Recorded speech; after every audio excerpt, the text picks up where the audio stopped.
toma el relevo.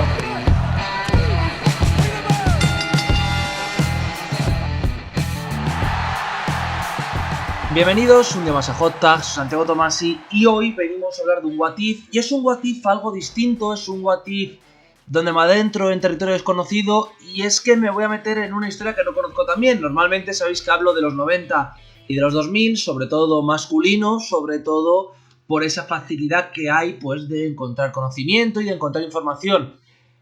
Hoy me voy a una cosa mucho más difícil, o al menos más difícil para mí. ¿A qué voy? ¿A qué me refiero? Voy a ir a hablar de Debbie Malenko. Y alguno dirá, Tom, ¿qué vas a hacer hablando de Debbie Malenko en un What If? No tiene ningún sentido. Sí tiene sentido, y esto que voy a intentar explicar ahora es difícil, ¿vale? Es complicado de entender, pero creo, o por lo menos en mi opinión, que la lesión de Debbie Malenko es una de esas historias que, si nunca se hubiera producido, hubiéramos tenido mucha diferencia. Para el que no lo sepa, lo que ocurre es que en un 11 de marzo de 1993, Debbie Malenko en un combate tag team tiene una lesión que, si habéis visto el vídeo está en YouTube, es muy rara, porque la lesión es, cae una luchadora encima suya, creo que es Manami Toyota, no puedo confirmarlo, cae encima suya y ella parece que cae bien, pero al caer colapsa el pie, y al colapsar el pie se rompe. Recordemos que Debbie Malenko era en aquel momento la campeona de All Japan Wrestling, es decir, la campeona más importante mujer del mundo. Evidentemente, después de esta lesión, pues el reinado desapareció porque lo había ganado escasamente hace un mes y no volvió a poder volver a pelear. Ha vuelto a pelear una vez en el 2001, una vez en el 2017, una vez en 2020 en una indie de poco nivel y en 2021 en Empower. Vale, entonces, ¿qué tiene que ver esta lesión con nada? Es una luchadora random que se ha lesionado en Japón. Tom, tú no sabes de Japón. Pues vamos con un tema distinto y alternativo, y es que la lesión de Debbie Malenko provoca que no exista un Dean Malenko femenino.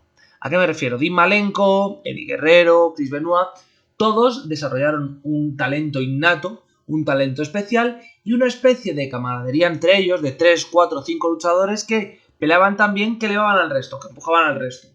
En WWF en aquel momento estaba Alundra Blaze, Madusa. Madusa era una luchadora que tenía ese talento, pero no tenía una rival, no tenía un oponente. Creo, sinceramente, que si Debbie Malenko no se lesiona en este show, nunca hubiéramos tenido los 20 años de depresión femeninos que tuvimos en el wrestling mainstream. ¿Y qué? Voy a explicarme. Debbie Malenko en 1993, después de este combate, el cual pierden igualmente, se mantiene como campeona. Será un reinado que durará aproximadamente un año más, es decir, los reinados en esta época tradicionalmente, no tienen por qué, pero tradicionalmente duran 200, 220 días, 230 días, es decir, suelen ser reinados amplios. Es cierto que veníamos de 4 cortos, pero un primer reinado de una luchadora como Malenko, que tenía mucho talento, que tenía mucho futuro, la pondría como campeona hasta prácticamente 1994. ¿Qué es lo que ocurre en 1994? Debbie Malenko es estadounidense. Dean está empezando a tener ciertos bookings. Recordemos que Dean y Debbie no son hermanos como tal, pero han sido entrenados por Boris ambos, y a Debbie se la considera como una familia. Entonces lo que ocurre es que mientras que a Dean Malenko la empiezan a hacer tryouts en Estados Unidos, Debbie pasa a ser parte de WWF. En vez de esos combates mediocres que tuvimos con Berta Faye y con estas luchadoras, tenemos 5, 7, 8 minutos de Debbie Malenko contra Alundra Blaze. Obviamente, un combate de 7-8 minutos no sirve para llenar arenas o para vender, pero lo que sí sirve es para que ambas partes, es decir, tanto la luchadora como la compañía, alucinen, se sorprendan, flipen. ¿Por qué? Porque Debbie Malenko tiene el talento para ello, tiene la capacidad para ello, porque es una luchadora que consigue atrapar a la gente viendo sus combates. Si Alundra Blaze y Debbie Malenko tienen esos combates, WWE no deja salir a Alundra Blaze de forma gratuita. No es tan desastroso lo que ocurre. Recordemos que técnicamente el reinado de Alundra Blaze nunca tuvo que llegar. Es decir, Alundra Blaze tenía que operarse, el primero sí. Pero tenía que operarse, tenía que hacer ciertas cosas y no tendría que haber sido campeona. La campeona tendría que haber sido Bull Nakano. Bull Nakano le paga el esto de las drogas en el 94. Si Bull Nakano no tiene que estar en ese momento ahí, está, pero como tercera luchadora, ese reinado no tiene por qué existir. Alundra no acaba tan quemada. Además de ello, obviamente, esto implica que Alundra Blaze nunca se va a WCW y Alundra Blaze nunca tira el título a la basura. Esto lo que implica es que, si bien es cierto que, sobre todo con Vin Russo a los mandos, la división femenina de WWE nunca hubiera llegado a triunfar al nivel al que llegó, es decir, a nivel de 2017, 2018, 2019, no hubiéramos tenido ese hundimiento. Que en el 96 al 98 no hubiera mujeres, reinado de Sable, reinado de Debra. ¿Esto que implica? Que seguramente lo que hubiéramos tenido es a luchadoras como Jacqueline, a luchadoras como Ivory, debutando un pelín antes, sobre todo Jackie, en el ring, teniendo combates con estas mujeres. Y Jazz también hubiera estado en esta época, es decir, hubiéramos tenido un ecosistema femenino mucho más agradable. ¿Para quién? Sobre todo, y esto es muy importante, para Lita. ¿Por qué digo que esto hubiera sido muy importante para la carrera de Lita? Trish Stratus, Stephanie McMahon, Chyna... Estas luchadoras no tenían un conocimiento del wrestling. ¿A qué me refiero con que no tenían un conocimiento del wrestling? A que me refiero que ellas venían como ballets, como mujeres modelo / hija del jefe, pero no como luchadoras. Lita sí, Lita tenía conocimiento abiertamente del estilo mexicano de lucha que es donde había entrenado ella. Por tanto, lo que hubiéramos tenido es que en vez de esa transición de que del 95 al 2001 no haya un solo combate femenino decente y que no incluye tetas, o mujeres transvestis, o viejas, tendríamos una división femenina real. ¿Y eso qué implicaría? Con la división femenina real, cuando llegue nuestro amigo Dave Finlay y se ponga y se ponga a mandar en esa división, sí, tiene que entrenar a las chicas. Sí, va a ayudar mucho a que gente como Victoria, como Molly Holly o Trish Stratus mejoren. Pero ya no es una división de tetas, culo, pelo. Claro, lo que estoy diciendo aquí es muy curioso porque lo que estoy indicando es, por así decirlo, si Debbie Malenko no se lesiona, WWF salva su división. Bueno, vale, esto puede ser relevante, pero Tom, ¿cómo explicas que hubiera ocurrido con Debbie? Porque hemos dicho que debuta en el 94. Si no se marcha Alundra Blaze, es decir, si Debbie y Alundra se mantienen en la empresa, no hay una desaparición en el 95 de la división y se mantiene en el 96-97.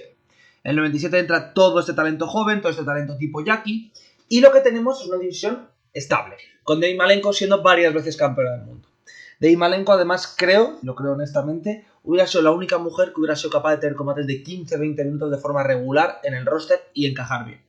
Entonces, estaríamos teniendo combates femeninos mucho más amplios. Esto, por otro lado, hubiera provocado un efecto bastante simple y bastante sencillo. Chyna no quería pelear con mujeres, porque ella se consideraba más y quería cobrar como uno de los hombres. Si Debbie Malenko está dando combates, está vendiendo y está haciendo que la gente se interese, es decir, tipo Bret Hart, para mí la comparativa sería Debbie Malenko-Bret Hart. ¿Qué es lo que implica eso? Chyna, cuando vaya a pedir ese dinero, están más dispuestos a dárselo, porque consideran que teniendo a Debbie ahí, hay talento, las mujeres venden lo suficiente, hay suficiente draw para que Chyna se lleve su dinero. Si Chyna se queda en WWE, es cierto que hubiera tenido problemas de drogas, sí, no lo voy a negar, pero nunca hubiera llegado al nivel al que llegó, porque no se hubiera sentido abandonada, porque no se hubiera sentido desplazada de WWE, es decir, ella hubiera seguido con esa aura de reina absoluta del mundo del wrestling. Y esto es muy importante una vez más, porque a quien le quitamos todo el peso, y eso me alegra muchísimo, es a Fabulous Moolah. Y obviamente, esto alguno me dirá, Tom, pero no le quitarías todo el peso porque Fabulous Moolah seguiría siendo una leyenda, porque Fabulous Moolah seguiría siendo 3 veces campeona, incluyendo ese reinado de 10.000 días. Sí, obviamente, hasta aquí todo está claro, todo está definido que hubiera existido. Y seguramente hubiéramos seguido teniendo que tragarlo de Fabulous Moolah, la heroína de las mujeres, bien. Pero nos hubiéramos abortado toda la parte del 99 y del 2000. ¿Y qué implica eso? Que si bien es cierto que quizás a Mae Young lo hubiéramos perdido un poco ese cariño que le ha ganado a nuestra generación, también se lo hubiéramos quitado a Moolah. Y sinceramente, que la generación anterior a mí se hubiera quitado a Moolah como referente, hubiera sido tan bueno para el wrestling, hubiera sido tan disfrutable y sobre todo, hasta 2010 prácticamente, hasta que Gail Kim no pega el escopetazo en la Knockout 2008 sería más bien, pero hasta que Gail Kim no pega en la demostración de que las mujeres saben pelear, se cree que las mujeres no saben pelear de forma técnica. Se cree que Catfight, cómo mola, qué divertido.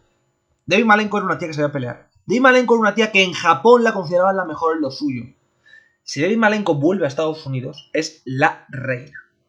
Y como la reina, hubiera permitido que muchas hubieran salido detrás. Muchas luchadoras hubieran salido detrás.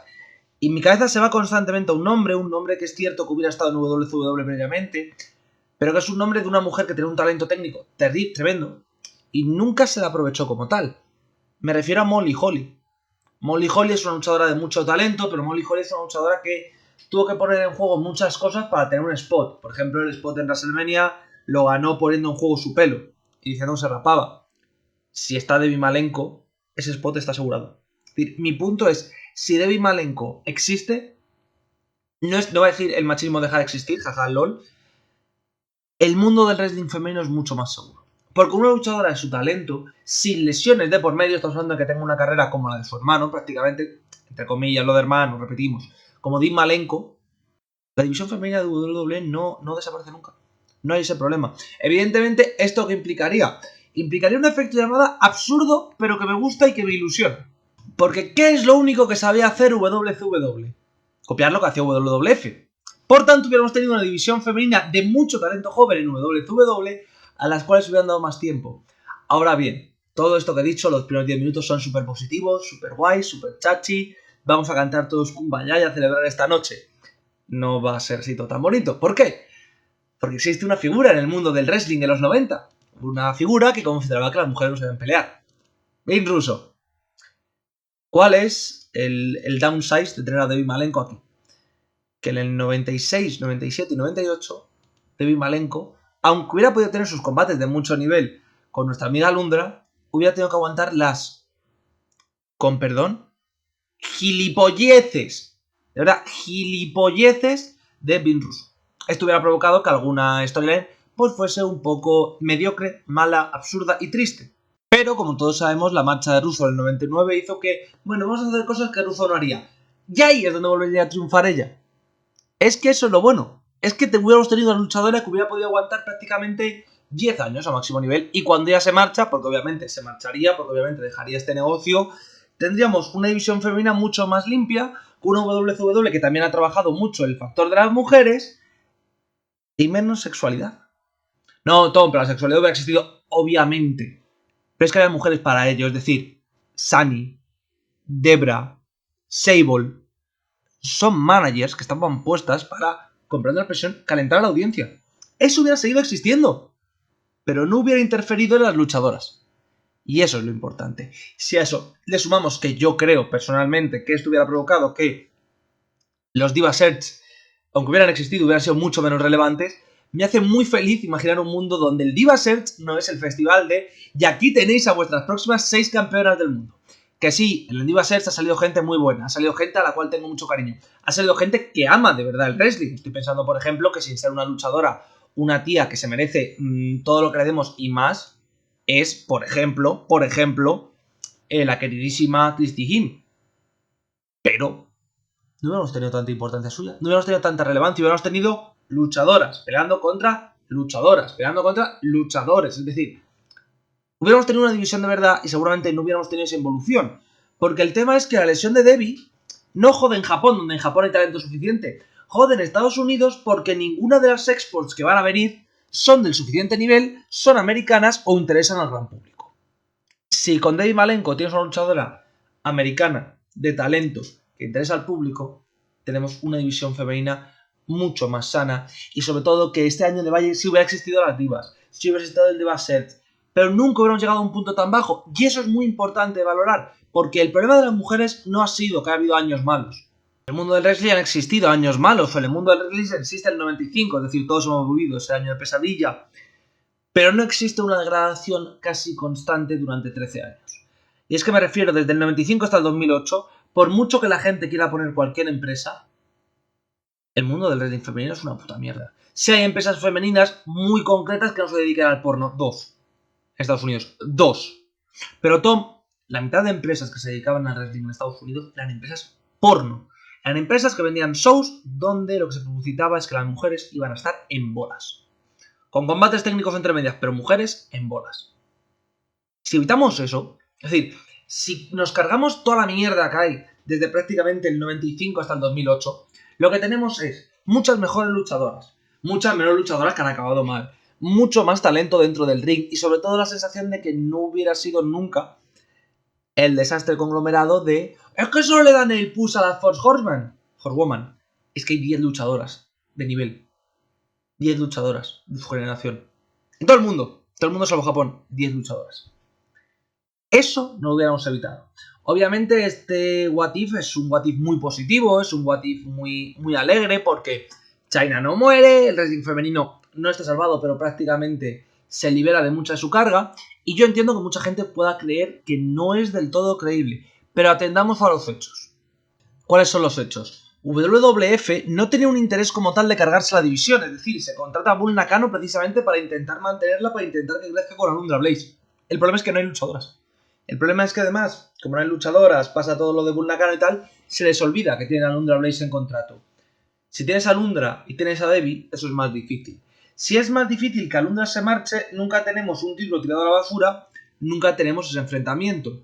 Y si a todo eso le sumamos que yo creo que hay el talento suficiente en el ring para que esos combates luzcan, y os recuerdo que estoy viendo en el 95, he visto combates de Debbie Malenko, y Debbie Malenko es mucho mejor que un 95% del roster de WWF en aquella época, lo que tenemos son combates atractivos para un público que a veces está buscando más el wrestling técnico, recordamos que es la era de Guerrero, de Benoit, de Malenko, y que lo pueden dar desde la división femenina.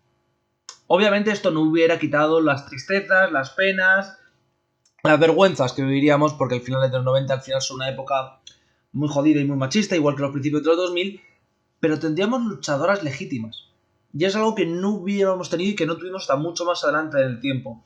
Sinceramente creo que la lesión de Debbie Malenko hubiera provocado que nunca hubiéramos necesitado una revolución femenina. Una revolución femenina en wrestling, obviamente, la Women's Revolution me refiero, no me refiero en el mundo, pero no hubiéramos tenido ese problema. Y Debbie Malenko hubiera sido inspiración para muchas luchadoras que querrían ser luchadoras. Repito, luchadoras. No que fuesen gente que son modelos, que luego pasan a luchadoras, que luego se interesan por el mundo del wrestling, que luego deciden entrenar, pero otras no porque pasan profundamente, porque les aburre el negocio. Es decir, gente de verdad. Gente que de verdad está interesada en esto. No gente que, bueno, yo entro, pero no entro, pero tal. Y eso hubiera permitido también que gente como Stacy Keibler, como Torrie Wilson, a las cuales queremos mucho en este canal, se hubieran podido dedicar a lo que ellas querían, que era ser managers. Ellas no querían entrar dentro del ring. Más, recordemos que Stacy rechaza ganar el título mundial porque considera que ella no se lo merece. Coño, no hubiera entrado nunca en el ring porque no hemos tenido a gente como Debbie Malenko peleando. Porque no hemos tenido a Lita peleando y no siendo manager de y no besándose con gente. Porque hubiéramos tenido a Trish teniendo que pasar por un entrenamiento mucho más grande, mucho más fuerte, antes de poder subir a un ring y dar sus primeros combates que son bastante mediocres. Al final lo que yo estoy prometiendo con este What If no es el mundo del wrestling hubiera sido salvado, todos cantaríamos Kumbaya, las mujeres hubieran main eventado WrestleMania en 2005 y no en 2019, no.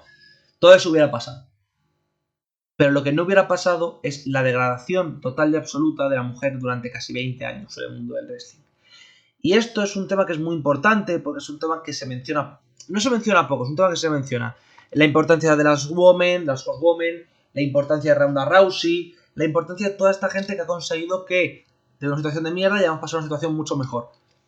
Y si nunca hubiéramos pasado por esa situación de mierda, que es algo que no nos planteamos, y si esa situación de mierda, que todos sabemos que fue injusta y que no debería haber ocurrido, no ocurre, de verdad. Es que al final, lo que pasa con esto es, joder, que la situación de las mujeres fue una mierda, la situación de las mujeres fue muy mala. ¿Y si no ocurre? Es decir, ¿y si conseguimos evitar que ocurra en este caso con la no lesión de Debbie Malenko? Hostia, de repente tenemos un mundo nuevo. Quizás no un mundo perfecto, quizás no un mundo ideal, pero un mundo muchísimo mejor del que tuvimos. Y sobre todo hubiera permitido que hubiera muchas más luchadoras como tal de la época anterior. Y que, por ejemplo, Natalia no hubiera sido solo de ¡buah, es que Natalia es la única luchadora! Y que de verdad sea la única wrestler porque es la única que ha tenido entrenamiento de wrestler desde joven. Cuando se retiró Mickie James, cuando se retiró gente. Es que estamos hablando de que hubiéramos tenido una storyline y una vida mucho mejor de lo que tuvimos en cuanto a las mujeres. Yo de verdad lo digo que es cierto que no hubiera sido de repente el wrestling perfecto o el wrestling ideal femenino, pero creo que si Debbie Malenko no se parte la rodilla, la pierna, es que no sé cómo define esa lesión, de una forma tan absurda como se lesiona, seguramente ahora estaríamos hablando de que 1. Debbie Malenko sería una leyenda, 2. Debbie Malenko estaría en el Hall of Fame y 3. La división femenina WWE, WCW y de los orígenes de TNA nunca hubiera sido tan escuálida y tan patética como lo fue. Es más, voy a añadir una cosa. Seguramente Ring of Honor hubiera tenido división femenina desde muchísimo antes de lo que tuvo. Es decir, una mujer suficientemente icónica para que junto a otra mujer suficientemente icónica hubieran empujado a la división, es decir, Alundra y Debbie, nos hubiera evitado que durante 15 años las sombras se cernieran sobre el wrestling femenino y se transformara en motivo de burla, motivo de jaja tetas y posteriormente de un renacimiento en empresas demasiado pequeñas para ser tomadas en cuenta en aquel momento. Con esto despido del vídeo de hoy. Recordar que mañana volveremos con WWF 1995, martes TNA, miércoles Wrestling Live. Yo me despido y hasta la próxima.